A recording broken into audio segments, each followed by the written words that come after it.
e ela usar o suplemento, tem problema?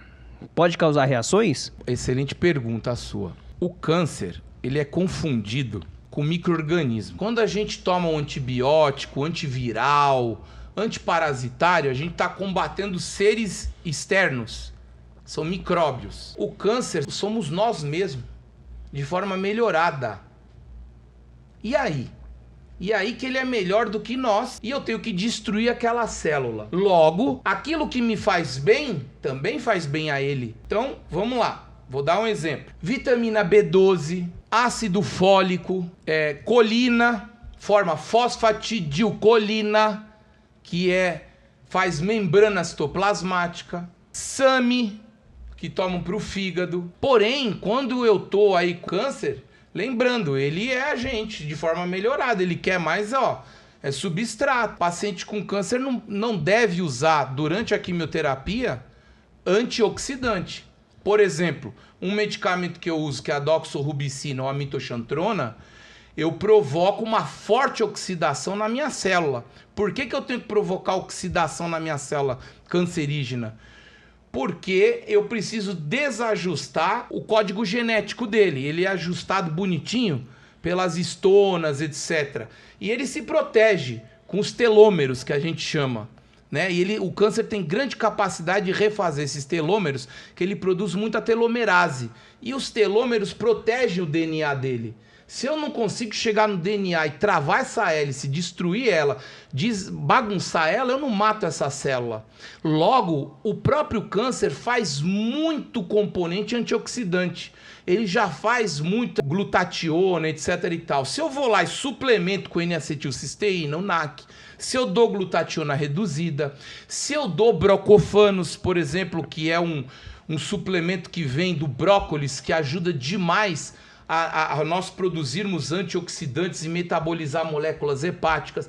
Se eu dou esses produtos aí, epigalato de catequina, etc e tal, durante a minha quimioterapia ou nas primeiras 2 semanas após a infusão de um quimioterápico, aí vai depender do protocolo, etc e tal, eu meio que prejudico a ação do meu quimioterápico. Agora, um suplemento que é legal usar, o ferro mesmo.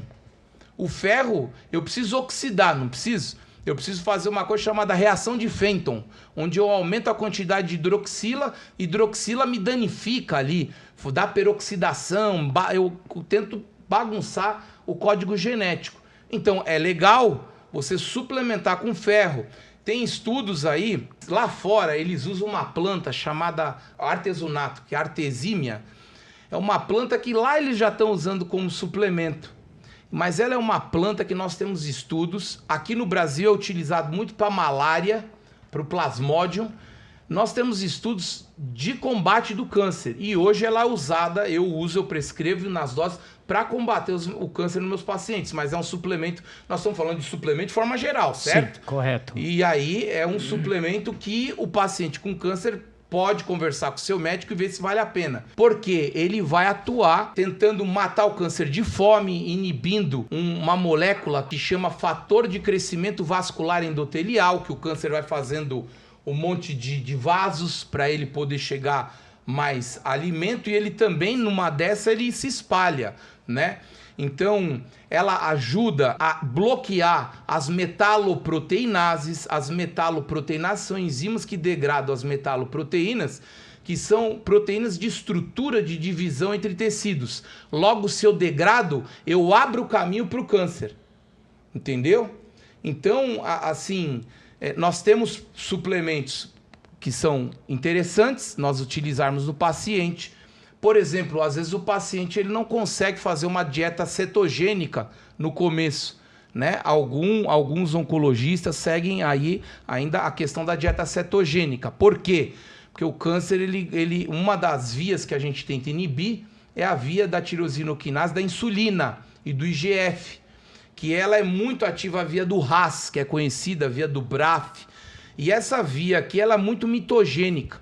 Então, o câncer ama açúcar, principalmente porque eu preciso de ribose, eu preciso de DNA, tem açúcar ali, né, de 5 carbonos. Ele vai fazer uma via que ele pega a glicose e desvia para a via das pentoses, onde eu vou fazer mais base nitrogenada. Então, eu tenho que evitar com esse paciente o carboidrato, principalmente os de alto índice glicêmico. Então, daí um bom whey protein é muito interessante para o meu paciente. Uma albumina, uma caseína, para ele não ter fome e ir liberando ao longo do dia, até porque o paciente que está nesse estado, a gente acaba inibindo muito a via da mTOR, que é uma via de síntese proteica anabólica. Então ele pode vir a perder massa muscular pelos remédios, fora se eu tiver uma coisa chamada síndromes paraneoplásicas que leva o paciente à caquexia, onde o próprio câncer acaba utilizando a musculatura para usar os aminoácidos para ele se fazer e usar como fonte de energia.